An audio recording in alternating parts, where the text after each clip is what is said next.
This message is really for those who feel like they're trapped in a situation and that they don't have a choice to really leave that situation. If it is a situation where you do have the option to leave, but you're just scared to, you gotta allow yourself to do that. Me leaving track, that had more to do with the fact that I wanted to pursue other things outside of the sport, but also I wanted to not feel like I was dependent.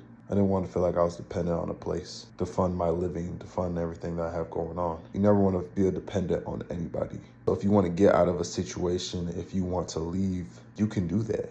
But I feel like so many of us are afraid to do that because we're codependent on others. We're codependent on something that's really holding us back and allowing us to grow as people. By holding on for something that isn't serving you, you're hurting yourself more. You're not allowing yourself to grow. And that's with anything. That's with relationships, situations that you're in. You have to let go in order to discover other parts about life. I recently been thinking about going back to track, and here's the reason why. The community aspect of it.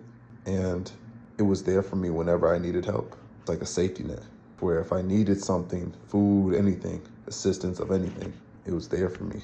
But all in all, the experience of me being there and really how I felt towards the sport, it wasn't going to keep me there. It would just make me feel restricted and that I really couldn't live my life the way I wanted to live my life. So I had to let go. I owed it to myself to really discover what life was about outside sports and to figure that out.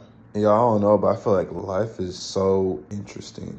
I don't know where my life is going in this new chapter. I have no idea where I'm headed at all, but I'm just staying hopeful and keeping my faith that things will prosper. So everything will be okay.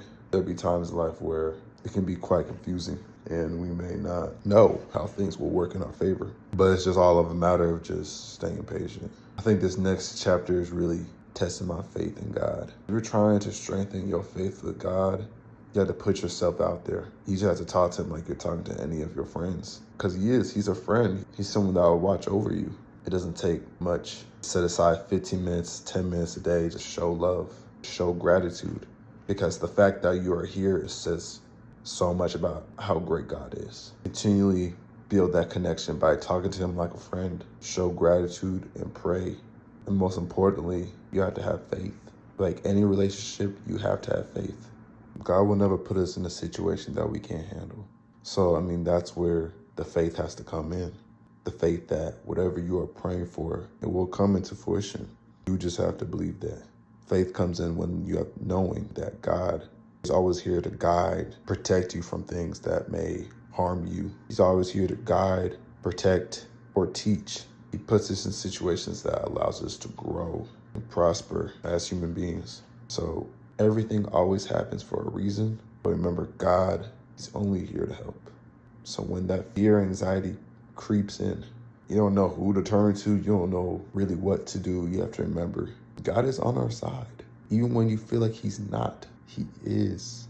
You just have to trust the process long enough to discover the magic that he works in your life, to discover how great he is and how he works in such mysterious ways in our life.